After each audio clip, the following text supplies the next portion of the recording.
સુરત અને વડોદરામાં તસ્કરોનો તરખાટ, CCTV footage આવ્યા સામે। સુરતથી લઈને વડોદરા સુધી તસ્કરોનો આતંક યથાવત જોવા મળી રહ્યો છે। એક તરફ કામરેજમાં બંધ ફેક્ટરીને નિશાન બનાવી લાખોની કિંમતના કોપર કેબલની ચોરી થઈ છે, તો બીજી તરફ વડોદરામાં મોબાઈલની દુકાનનું શટર ઉચકીને લાખો રૂપિયાના મોબાઈલ અને રોકડની ચોરી કરવામાં આવી છે। બંને ઘટનાના સીસીટીવી ફૂટેજ પણ સામે આવ્યા છે। સુરતના કામરેજમાં તસ્કરોએ બંધ ફેક્ટરીને નિશાન બનાવી મોટી ચોરીને અંજામ આપ્યો છે।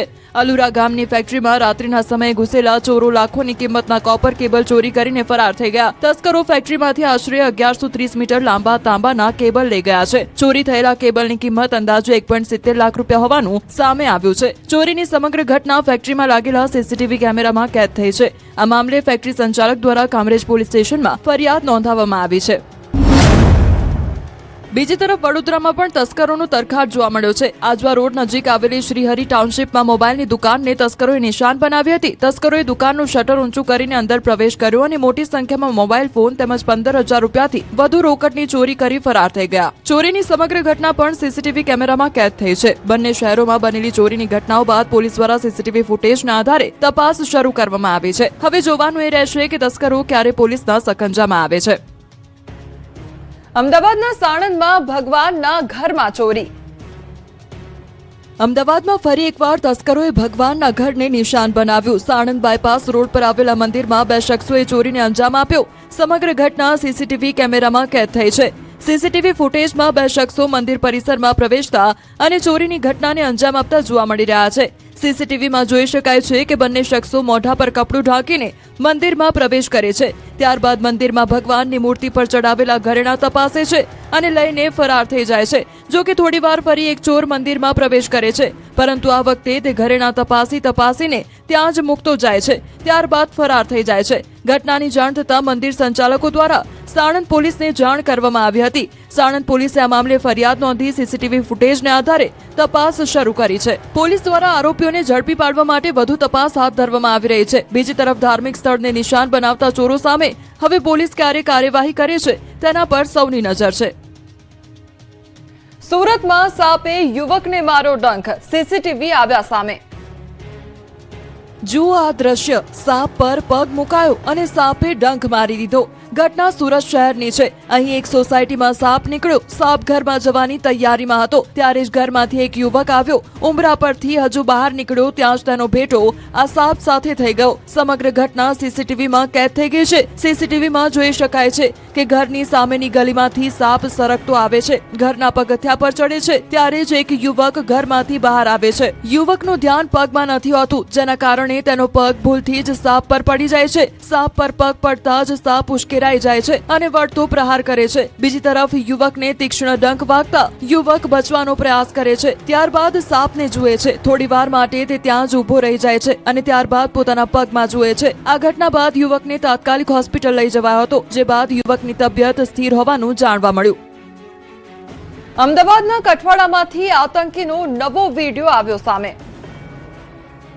ગુજરાત એટીએસ દ્વારા ઝડપાયેલા 5 કથિત આતંકીઓની તપાસમાં સતત નવા ખુલાસા થઈ રહ્યા છે। હવે અમદાવાદના કઠવાડા વિસ્તારમાં રહેતા આરોપી બિલાલ શેરાના સીસીટીવી ફૂટેજ સામે આવ્યા છે। તપાસમાં સામે આવ્યું છે કે બિલાલ છેલ્લા સવા વર્ષથી કઠવાડાના એક પીજીમાં રહેતો હતો અને સામાન્ય યુવાનની જેમ જીવન જીવતો હતો। બિલાલ શેરા કઠવાડા વિસ્તારમાં દિવ્યા પેલેસ નામની પીજીમાં પોતાના મિત્ર સાથે રહેતો। હવે આ પીજીના સીસીટીવી ફૂટેજ પણ સામે આવ્યા છે, જેમાં બિલાલ પોતાના મિત્ર સાથે આવતો જતો જોવા મળે છે। સ્થાનિક લોકોના જણાવ્યા મુજબ બિલાલ દરરોજ સવારે કંપનીમાં નોકરીએ જવાનું કહીને નીકળી જતો અને સાંજે પરત ફરતો હતો। તો તેના વર્તન પરથી કોઈને પણ તેના પર શંકા ગઈ નહોતી। આસપાસના લોકોનું કહેવું છે કે રવિવારની રજાના દિવસે પણ બિલાલ મોટા ભાગનો સમય રૂમમાં જ રહેતો હતો અને સતત લેપટોપ પર કામ કરતો જોવા મળતો હતો। જો કે તે શું કામ કરતો હતો તેની કોઈને જાણ નહોતી। એટીએસ હવે બિલાલના ડિજિટલ ડિવાઇસ, સંપર્કો અને તેની હિલચાલની ઝીણવટભરી તપાસ કરી રહી છે। સીસીટીવી ફૂટેજ પણ તપાસનો મહત્વનો ભાગ બન્યા છે, જેના આધારે તેની ગતિવિધિઓની કડી મેળવવાનો પ્રયાસ થઈ રહ્યો છે।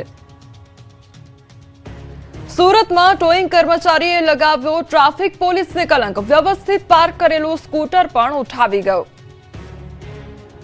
સુરતમાં માત્ર ટ્રાફિકના નિયમો તોડતા લોકોનો જ ત્રાસ નથી, અહીં ખુદ ટ્રાફિક પોલીસના ટોઈંગ કર્મચારીઓનો પણ ત્રાસ છે. જે સીસીટીવી ફૂટેજ સામે આવ્યા છે તે ચોંકાવનારા છે. દ્રશ્યો કતારગામ પોલીસ સ્ટેશન વિસ્તારના છે. આરોપ છે કે અહીં વ્યવસ્થિત પાર્ક કરેલા વાહનોને પણ ટ્રાફિક પોલીસના ટોઈંગ વિભાગના કર્મચારીઓ ઉઠાવી લઈ જાય છે. સીસીટીવીમાં જોઈ શકાય છે કે કાળા રંગના ટી શર્ટમાં એક કર્મચારી આવે છે અને ટ્રાફિક પોલીસની કામગીરી પર કાળું કલંક લગાવે છે. દ્રશ્યોમાં જોઈ શકાય છે બાઇક વ્યવસ્થિત પડ્યું છે. આ કર્મચારી તેને પહેલા થોડું ખસેડે છે, પોતે સાઈડમાં જાય છે અને ત્યારબાદ ફરી આવે છે. તે જ બાઇક ઢસડીને ટોઈંગ વાન તરફ લઈ જાય છે. ટોઈંગ કરવાની તેની નિપુણતા પણ જોઈ લો. એકલા હાથે બાઇકને ઢસડી જાય છે. ન તો તેને ચિંતા બાઇકની છે કે ન તો બાઇકના માલિકની. લાગી રહ્યું છે કે કર્મચારીને આજે ટાર્ગેટનું પ્રેશર છે. ઘટનાનો વિડીયો સોશિયલ મીડિયામાં વાયરલ થતા હવે સુરતી વાહન ચાલકોમાં રોષ ભભૂકી ઉઠ્યો છે અને આવા કર્મચારીઓને તાત્કાલિક છૂટા કરી નૈતિકતા અને કાયદાકીય ધોરણે કામ કરતા કર્મચારીઓને જ ટોઈંગની કામગીરી કરવા જોડવા માંગ કરવામાં આવી છે. સાથે જ નાગરિકો અપેક્ષા રાખી રહ્યા છે કે ટ્રાફિક પોલીસ આ મુદ્દે ખુલાસો કરે.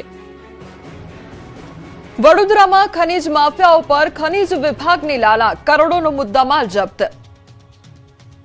વડોદરા જિલ્લાના ડેસર તાલુકામાં ખાણ ખનીજ વિભાગે ગેરકાયદેસર ખનન સામે મોટી કાર્યવાહી હાથ ધરી. વાંકાનેડા ગામમાં પાડવામાં આવેલા દરોડા દરમિયાન કરોડો રૂપિયાનો મુદ્દામાલ જપ્ત કર્યો, જ્યારે કરજણમાંથી પણ 10 ડમ્પર જપ્ત કર્યા. કરજણના નારેશ્વર પાલેજ રોડ પર સરપ્રાઇઝ ચેકિંગ કરવામાં આવ્યું. ચેકિંગ દરમિયાન રેતી ભરેલા હાઈવા ડમ્પરોની તપાસ કરવામાં આવી. તપાસમાં બિનઅધિકૃત રીતે અને ઓવરલોડ રેતીનું પરિવહન કરતા કુલ 10 ડમ્પર ઝડપાઈ ગયા. ખાણ અને ખનીજ વિભાગની ટીમે તમામ વાહનો જપ્ત કરીને અંદાજે 2 કરોડ રૂપિયાનો મુદ્દામાલ સીઝ કર્યો છે. ત્યારબાદ સંબંધિત નિયમો મુજબ કાયદાકીય કાર્યવાહી શરૂ કરવામાં આવી છે. વડોદરા જિલ્લાના ડેસર તાલુકામાં ખાણ ખનીજ વિભાગે ગેરકાયદેસર ખનન સામે મોટી કાર્યવાહી હાથ ધરી. વાંકાનેડા ગામમાં પાડવામાં આવેલા દરોડા દરમિયાન કરોડો રૂપિયાનો મુદ્દામાલ જપ્ત કર્યો. આ તરફ ડેસર તાલુકાના વાંકાનેડા ગામમાં ખાણ ખનીજ વિભાગે ગેરકાયદેસર ખનન સામે તવાઈ બોલાવી હતી. વિભાગની ટીમે દરોડા પાડી ગેરકાયદેસર ખનન પ્રવૃત્તિઓનો પર્દાફાશ કર્યો હતો. કાર્યવાહી દરમિયાન ખનન માટે ઉપયોગમાં લેવાતા 2 હિટાચી મશીન અને 3 ડમ્પર સહિત કુલ 1 કરોડ 60 લાખ રૂપિયાથી વધુનો મુદ્દામાલ જપ્ત કરવામાં આવ્યો છે. તમામ વાહનો અને મશીનો સીઝ કરી આગળની કાયદેસરની કાર્યવાહી હાથ ધરવામાં